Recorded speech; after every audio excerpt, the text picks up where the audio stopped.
From KGW News, this is Straight Talk with Laurel Porter. Hello and welcome to Straight Talk. I'm Laurel Porter.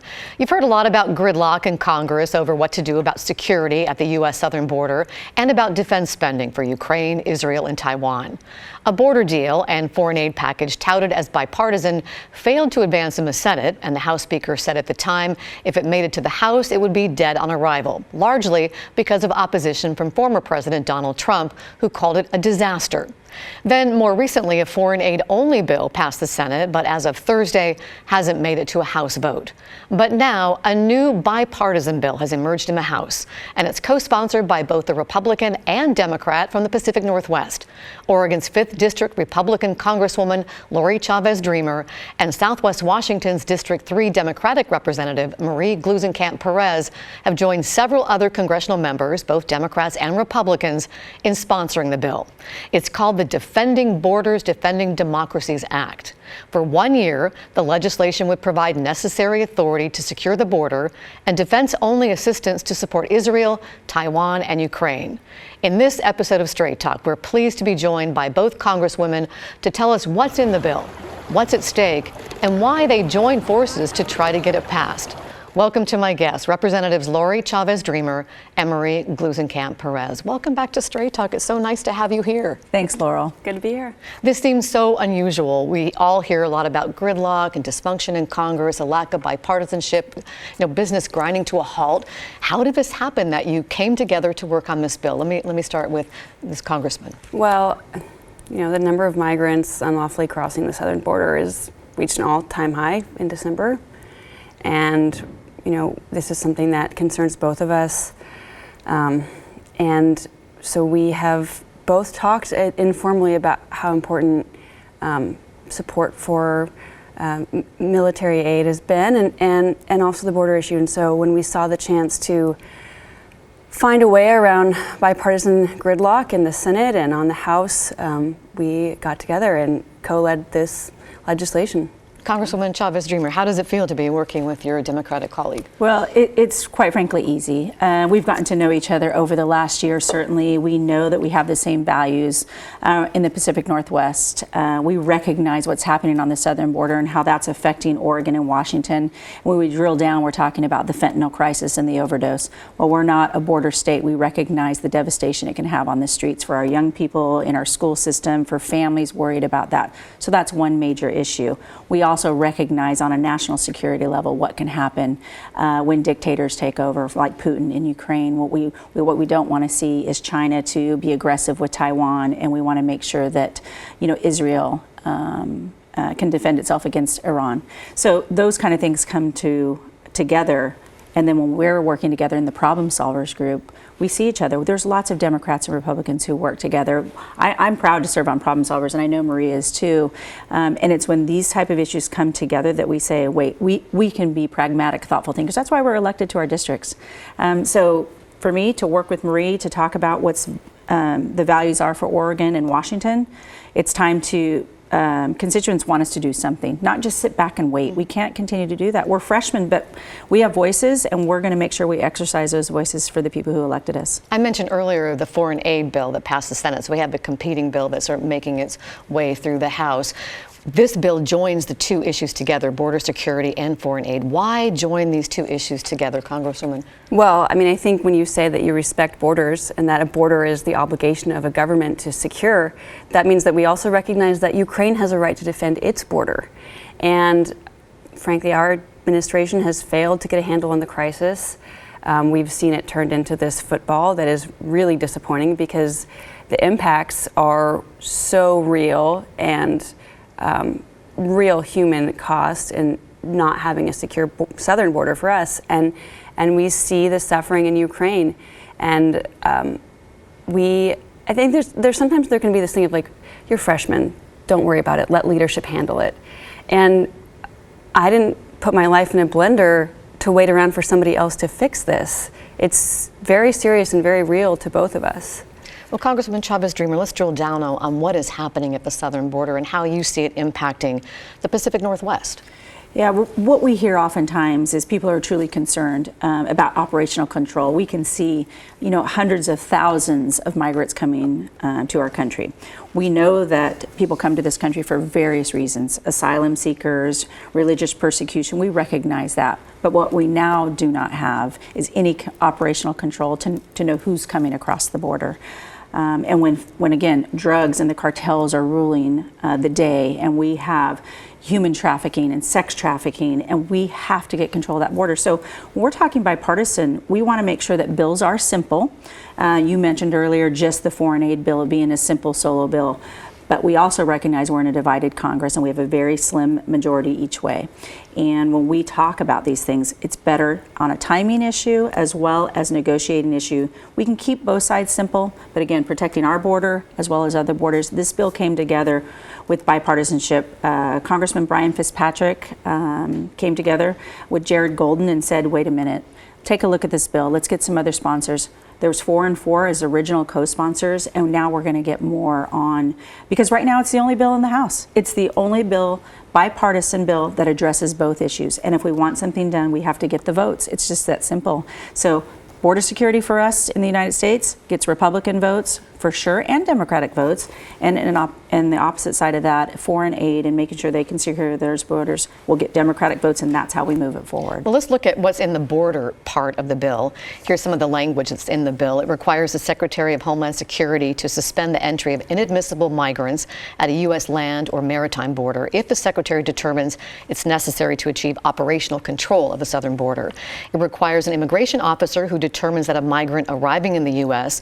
or along the southern border is inadmissible and to be detained and expelled to Mexico or their nation of origin, birth, or residence without further hearing or review, and implements a Remain in Mexico policy for 1 year by requiring illegal immigrants seeking admission, including asylum, to return to that territory pending proceedings for the adjudication of their status. Representative Gluesenkamp Perez, how do you see this helping stem the fentanyl crisis that we see in the Pacific Northwest? Well, the Remain in Mexico policy, Title 42, Congress enacted that in 1996. Presidents of both parties have used it. And in Washington last year, we had over 1,800 people die from fentanyl. And in communities like mine, I think it's hitting harder than others. And so it's personal. Like, we all know someone who has died, or, even if you don't know that you know, someone that you know has died. Mm-hmm. And it's a crisis, and we cannot wait. And, by gaining operational control, by knowing who is coming in and out, which I think is actually a very low barrier. Like, we should know who is coming in and out. I think you're able to stem the flow of fentanyl and create less power in human trafficking and coyotes who are using the between ports. Representative Chavez-DeRemer, let me ask you a little bit more about Remain in Mexico, because that has been political in the past.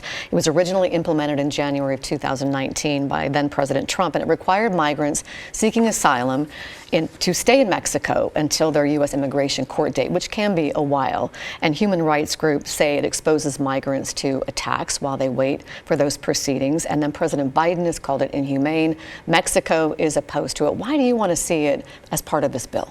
Well, we can see what's happening, whether it's the former president, the current president.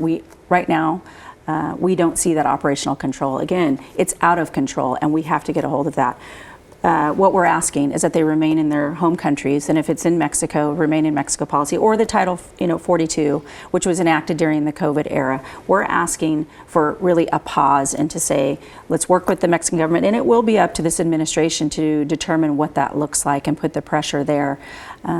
Because they're experiencing that on their southern borders, whether they're coming in through other countries. And what we're recognizing is that we're doing ourselves no favors here in the state of Oregon. Really with Measure 110 and decriminalizing the use of hard drugs didn't do us any favors. Now we're seeing somewhat of a fix at our Oregon legislature. But when you have those pills on the streets for 80 cents a pill, and our young people are not recognizing just how devastating that can be, and then that one pill will kill them on the streets. And then we have our first responders saying, we're pushing Narcan at 2 and 3 pushes at a time to save those children. I mean, we can't have this anymore. We can't have 1,500 to 1,600% increase in overdose deaths. I mean, this is something that we should all be standing up for. And as a mom of 29-year-old twin girls, and as a new mom of a new young little boy, this should be first and foremost what we should stand up for. It is not a partisan issue. This should be a bipartisan issue, and this is one way we can get a hold of that. And you mentioned Title 42. Just want to bring that up because that's included in the bill too. Yep. And we'll talk a little bit about what that is. It allows the U.S. government to expel those seeking asylum back to their home countries or Mexico if there was a danger of introducing communicable diseases. And it did start during the COVID era to try to protect people from coronavirus impacted areas coming into the country. And there were 1.8 million expulsions during that time. It was discontinued in April of 2022 at the end of the pandemic. Why do you want to see, Representative Gluesenkamp Perez, why do you want to see it re-implemented? Well, like I said, the policy of having people apply for asylum in their home countries or in Mexico was actually originally used in 1996. Like, Trump really likes to brand things, but this is actually an idea that we have used for a long time to gain operational control. And so I think that it gives people with very clear asylum cases a faster track to having a more quick resolution, and it incentivizes people to take slowly and not abuse the asylum process while they're in their home countries. Well, let's talk now about the foreign aid portion of the bill. It's the defending democracies portion. What do you think, Representative, is at stake right now when we look at foreign aid? Yeah, I don't know if I have to say what I think, because I think we can see it. We can see what's been happening in Ukraine, and if we think that Putin's going to stop, he's not if we don't help our allies. This is often recognized that, America is number one in the world in leadership. That people do look to America to say, we've been protecting and supporting our allies for years. I recognize that people want not a blank check, and they want to have oversight and see where the money's going. And we don't want to have any nefarious behavior with taking that money and not, when will the war end? But if we don't stand up to that, you know who's watching? China. China's watching, and they're putting the pressure on Taiwan. Iran is watching, and we can see what's happening in Israel. We recognize that we are in a national security crisis, but this foreign aid is important to these democracies. I mean, when we look at even Israel in the Middle East, there are a democracy in the Middle East who has the same values as America. Ukraine has a right to defend themselves as well. So this was important. I think that this package offers a little over $66 billion. Yes, is it a high price tag? Sure it is.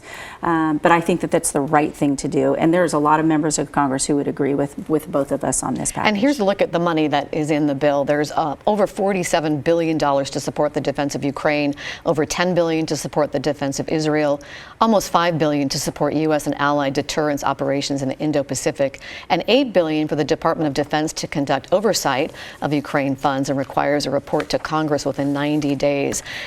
The sponsors of the bill also, Representative Gluesenkamp Perez, say that this will also help the U.S. as far as manufacturing. So a lot of the money will stay in this country. Can you speak to that? That's right. I mean, we are not talking about sending $80 billion out to somebody with a clipboard, right? This is about American manufacturing of munitions. That is where the vast majority of this money is going to stay. And when you think about deterrence on a global scale of our enemies attacking us or our allies, it is predicated on having a strong munitions and national manufacturing capacity. And that's what I think is so powerful about this. There's this theory of escalation, and it's basically the idea is like when you see two primates fight, if one of them just walks away from an attack, the other one knows that there's no cost to attacking, and the whole colony knows there's no cost to attacking. And so violence actually goes way up in the colony if they start just walking away. And I think that the cost here is real, but bad actors are watching everywhere what happens in Ukraine. Like, are we going to give them the tools to defend themselves, or is this going to expand to Moldova and Georgia and Poland? What's going to happen in Taiwan? And I think that's why, you wouldn't say, I can't afford the cost of a fire extinguisher, so I'm going to let the whole building burn, right? Like, you having a posture of proactive work, I think, is what the America that we believe in, and we know that it is in the best interest of global security to prevent these kinds of violent actors before they have this high level of success and feedback loop.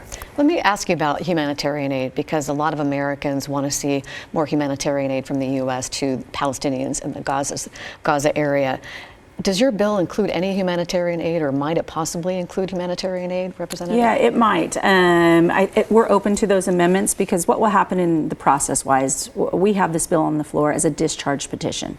And a discharge petition means that we're bypassing the rules to go around really the normal process, and then members can sign on. When those signatures reach 218 signatures, then they'll put it forward to the floor when the calendar allows. I mean, there's a whole, process to that, and then amendments can come forward. And there's been some conversation about that. Right now, what we know, at least as far as Ukraine goes, in the NATO, our NATO partners, oftentimes humanitarian aid is there.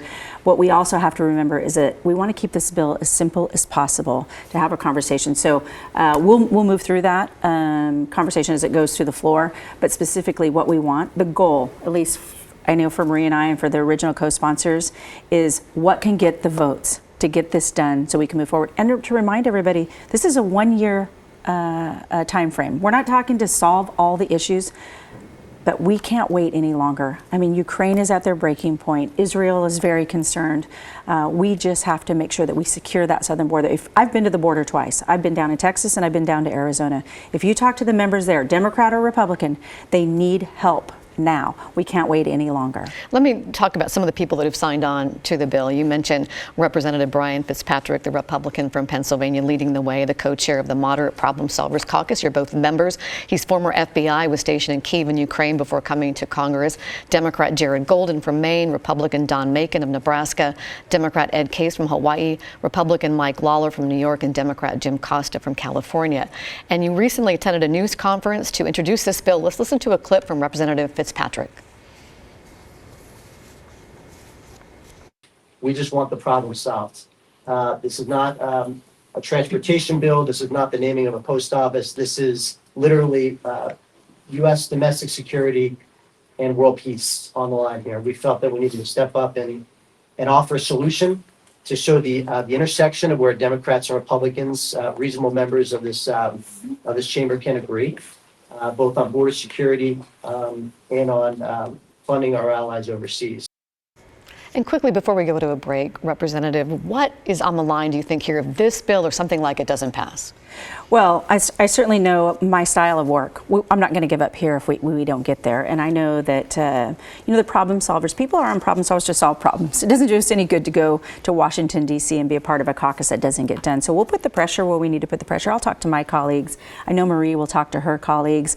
But we do recognize we are at a time where we have to make a move. We cannot continue to keep pushing this off for weeks on end when our border's at risk and their borders are at risk. So this is what we're about. This is what America's about. And I'm going to do everything I can to get it across the finish line. We're going to continue our conversation when we come back, including we'll find out a little bit more about how they voted on the TikTok bill. We're back in 2 minutes.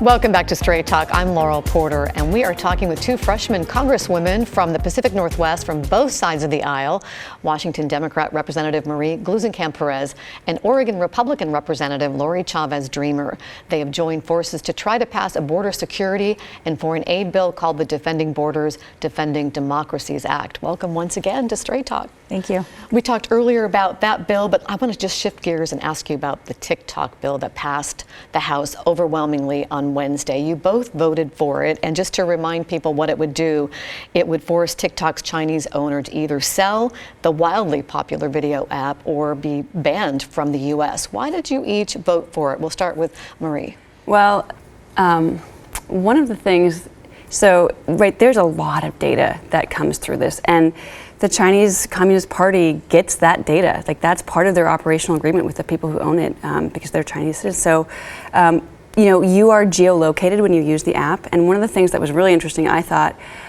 when they were lobbying Congress to avoid this, before you could open the app, it would say Congress is trying to ban it. Call your rep right now. And it would call our offices directly.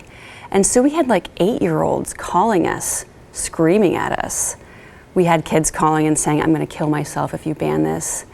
And if you needed any more proof that this is an app that's being manipulated by foreign actors with incredible political power and influence over what our kids see and what information circulates,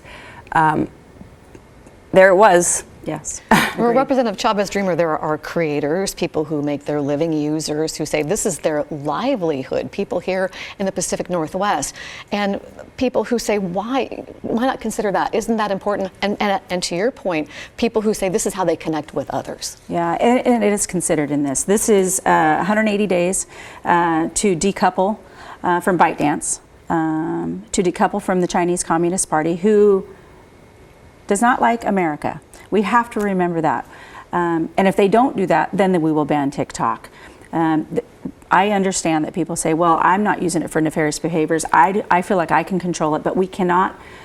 Would we allow, I know I wouldn't, would I allow the Chinese Communist Party in my home every single day?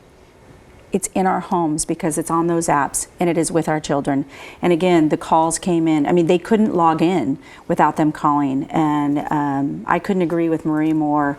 This was not a hard decision for my office to make. When, oftentimes people think we just willy-nilly make decisions. We read through the bills.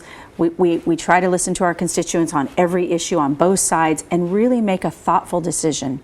And this was one that we recognized. So again, I mentioned the youth counselors at the beginning when we were preparing for the show were in Washington, D.C. We had over 100 kids from Oregon and had a conversation with them. And several of them came to me and they were concerned, right? Oh gosh, TikTok's gonna go away. I'm not really sure, not understanding it. And then I had others come to me and said, please do this. Please ban it. I think they're feeling the pressure. They are constantly, their mind is very dedicated to that screen time. And oftentimes they look for us to be leaders, and this is one I thought we could lead in. Well, it was overwhelmingly passed. Only 65 people voted against it. I'm sure we'll be hearing more because now it moves to the Senate where its future is unclear. I just want to ask you both about your freshman year. You've been just over a year in Congress. What are you most proud of, Representative Gluesenkamp Perez? Well, I have one of the fastest turnaround times for returning letters to constituents. We take that really, really seriously in my office. I also had the highest number of federal dollars come back in community-funded projects in my state as a Democrat in the minority, and it was just really. Most of my projects were like sewer and water projects. These were not glamorous things, but important. Right? I mean, gosh, very important. And a lot of these rural communities can't navigate these big federal grant programs. So just bringing more power and a broader voice to rural and smaller communities, people that work for a living, that has been really, really fun to say, like, you matter and I'm listening. And yeah, that's been really. Yeah, I would agree with that. As a former mayor, I know how important those dollars are to a small community or a rural community. And again, we had with the appropriations bill finally done, $25 million back to Oregon's 5th district, and a lot of those are for infrastructure projects. One of the things when we do bring this money back, our Oregonians, Washingtonians, they're paying these tax dollars. I'm going to fight for those dollars to come back to the state of Oregon. And so when we can bring $25 million back to the district, and this is just the first round of the appropriations, and we'll do more in the next round. One of the other things I focus a lot on is the homelessness and how it relates to our veterans. So I was really proud to pass the HOME Act, where it went off to the floor and off to the Senate. And so this is going to help our homeless veterans just with a little bit more to say that we know what you've done for the freedom of this country, and we're going to protect you at all costs. And will you work on more bills together? Yeah, definitely. Yeah. Well, I look at Marie as a younger version of me. Like I said, I've raised my twin girls. They're 29 going on 30. She's got a new son, 2.5 years old. We're both fighting for our constituents. And when I was a mayor, my girls were little. Now they're again older, but I'm fighting for constituents, that have these families. That education matters, jobs matter, housing matters, and so I think we keep our head down. We do the work. You're not going to see us on national news just to get maybe the likes. Sometime. I need to jump in here now because I want to close with a phone number that people can call if they want to show support for your defending borders, defending democracies, or just voice your opinion. Here's a phone number you can call: 202-224-3199. 2121. That's the switchboard for the House. Thank you both for joining me here on Straight Talk. Good luck back in D.C. And thank you for watching. We'll see you next week for Straight Talk.